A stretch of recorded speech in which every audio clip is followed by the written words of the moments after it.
Hey everyone, trying something new this week. Instead of another podcast, we're going to do this through YouTube. Chad is joining me via Skype right here on my phone, and we're going to talk about Payback. It is coming up, of course, Sunday. And Chad, before we even get really into the pay-per-view itself, or the matches, I should say, Mr. McMahon is expected to make an announcement on who is going to get control of Raw, Stephanie or Shane. Of course, Shane, since WrestleMania, has been running Raw, even though he didn't win that match against The Undertaker. This kind of rubs some fans the wrong way as far as it being illogical or not making sense as far as the stipulation goes. What are your thoughts on that? It totally negates the whole Shane versus Undertaker match. I don't understand why Shane has been in charge the last few weeks, and especially being in charge without the authority coming out and being like, well, no, we're still in charge. We're still here. Logically, it makes no sense for Vince to side with Shane now and give him Raw. I don't know where they're going with this. I know where I want to see it go, and that is all McMahons be moved off camera, and we never see them again unless there's a major happening. Mm-hmm. What about a split brand, or a brand split? Raw, Stephanie and Triple H get Raw, Shane gets SmackDown. You think that's in the cards? Possibly. I mean, if you listen to rumors, then it would have happened, 3 weeks ago. Mm-hmm.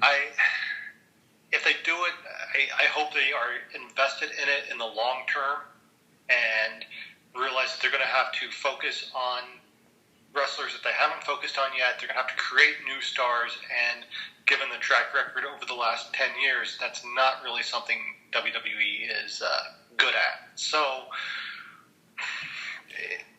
I don't know what's going to happen. Sure. Well, half glass kind of full. If they do the split, we've talked about it before, you're going to get guys exposed and women exposed to the audience who maybe have been on the sidelines. Also, maybe cut down on the injury risks because they would be working less shows and not maybe such a ragged schedule. But I agree, this experiment, I didn't really like the split brands, a decade or so ago. I didn't feel like it really worked. I felt like it was because they didn't implement it. They weren't devoted to it. Right. Yeah, they have to be all in and committed to it to make it really, truly happen. Yeah. So, go ahead. No, I was going to say, if they do it, then don't do it half-assed. Exactly. And Roman Reigns is going to defend the WWE World Heavyweight Championship against AJ Styles. This is a match a lot of fans, I think, maybe didn't expect, especially for AJ this soon after arriving and then losing to Chris Jericho at WrestleMania. So there's a lot of excitement and speculation, I think, with the addition of the Bullet Club of Anderson and Luke Gallows, Carl Anderson and Luke Gallows coming now. What role will they play, if any, in this main event matchup? I'm sure they're going to get involved, but I think WWE's been too heavy-handed with mentioning how Styles is aligned with them. So I'm expecting the Russo-esque swerve of Gallows and Anderson teaming with Roman Reigns. I don't really know why they would do that, but it just seems like going with AJ is too obvious. Mm-hmm. I'm expecting, maybe that's the cynic in me, or because I sat through horrible year after year of Russo booking, that's what I'm conditioned to go with. But I don't think we're going to see a Bullet Club reformation with AJ Styles. If Roman Reigns joins Gallows and Anderson, does that solidify a heel turn for him? I know they're trying to present the Bullet Club members as bad guys, but I don't know if the fans are seeing them that way. Yeah, I don't think the fans are taking to them as heels. I think they're taking to them because they're excited that the Bullet Club is showing up in WWE, and I don't know what you can do. I mean, if they align with Reigns, they might start getting boos, because on Monday the Usos were getting booed. Now, are they getting booed because they're aligning somewhat with Reigns, or because they were facing the Bullet Club? That, I guess, remains to be seen. Yeah, it'll be interesting for sure on that one. Probably the match I'm looking most forward to is Kevin Owens versus Sami Zayn. Of course, these two have a rich history. on the independents and in other wrestling companies. This has the match, or the potential to be match of the night, and we've talked about it before. Maybe letting this one be more of a slow burn kind of thing, and not rush and send Owens and Zayn off into new feuds next month. Yeah, I think this is the step one in what will be a longer feud, and I think this could be, kind of like how Triple H and The Rock started out small back 15, 17 years ago, and then built up, to where they were feuding over the world title a year or two later. I think we're going to see the same out of Sami Zayn, as long as he can stay healthy, and Kevin Owens. Given what they've done on the independent scene, it'll be interesting to see if they go all out for this one, or if they keep it, as the starting block and set the foundation for something to build on later. Yeah, we're seeing a lot of new, fresh talent coming in to the main roster. That match obviously being an example of that, but also the two finalists in the tag team title tournament, or the number one contender tournament for the tag team titles. Two teams from NXT that a month ago, if you'd have told me they would be in the position they're in now, I would have laughed. That is Big Cass and Enzo taking on the Vaudevillains, and the winner gets New Day, which I think we both agree that probably right now, for the way things are going on, Vaudevillains, I don't know why I can't say that, would be best suited for the win here to face the New Day. Yeah, I think when you finally get around to that New Day Enzo-Cass feud, it's going to be gold on the mic.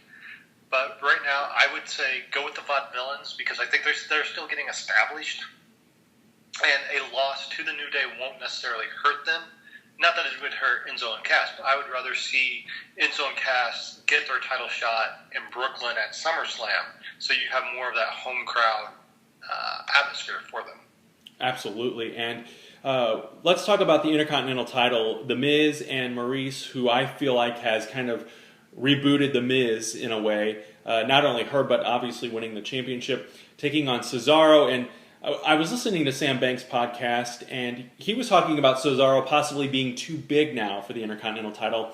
Obviously, I agree with that. I think that he is world title material, and I see him working his way into that picture eventually. Do you think, though, that a superstar, or Cesaro specifically, can be too big to become the secondary champion? I don't think so, because you look back last year when John Cena became U.S. champion. Mm-hmm. That was obviously if you look at it in that perspective, it would be a step down for Cena, but I think he helped elevate the title. Yeah.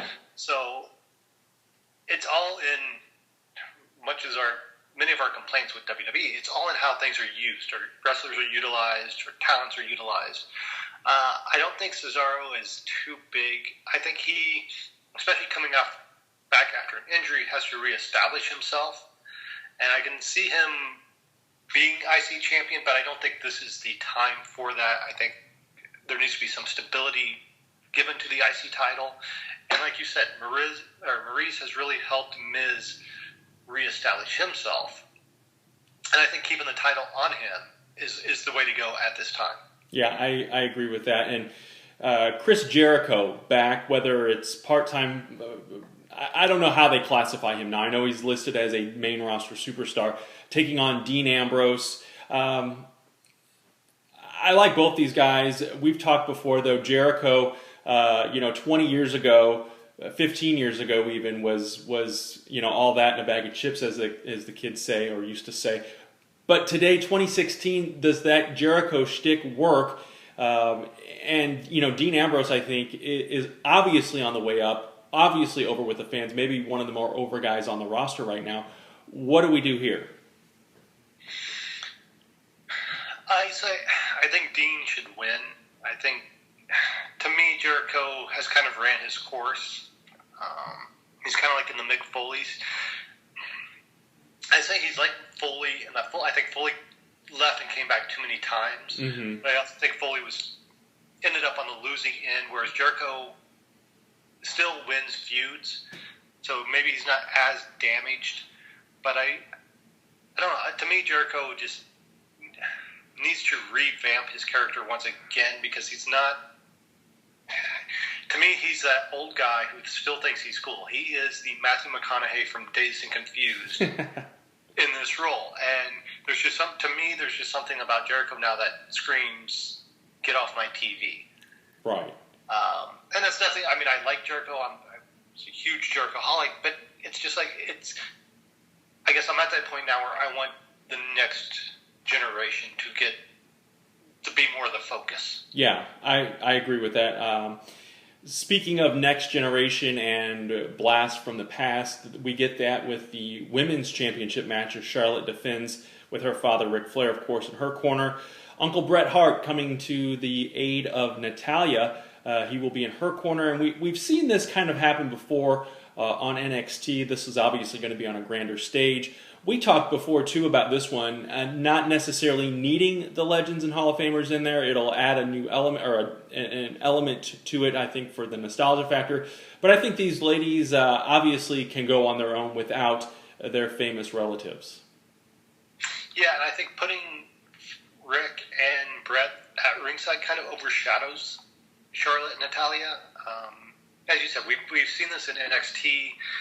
Yes, this is on a grander scale. You'll have more people watching, but there really is no purpose. You know, I would have rather seen like Ric Flair suspended above the ring in a cage, or that'd be a throwback. Yeah, it'd be a throwback, or maybe Flair and Brett handcuffed each other if they're going to put them out there. I'm expecting more shenanigans from Rick, assuming he left the airport. I hear he's okay. But yeah, I don't know. I think Rick needs to be removed from Charlotte and let Charlotte shine on her own. Mm-hmm. And I think Natalya has kind of been, because she's been there before the Diva Revolution started, she's still got kind of the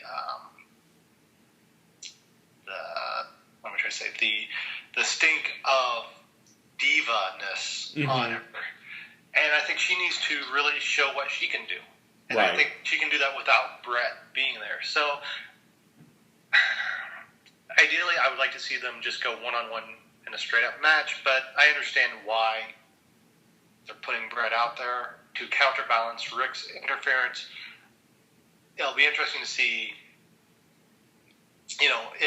how Rick can still interfere and help Charlotte win with Brett being there, because I don't see Charlotte losing the title. Right. Yeah, I agree with that, and I think moving into the U.S. title match, it's again on the pre-show, but Ryback I think needs to walk out with the U.S. title, and WWE needs to do something, or they need to come up with a new plan for him and his character, because he's kind of in that no man's land right now, so to speak.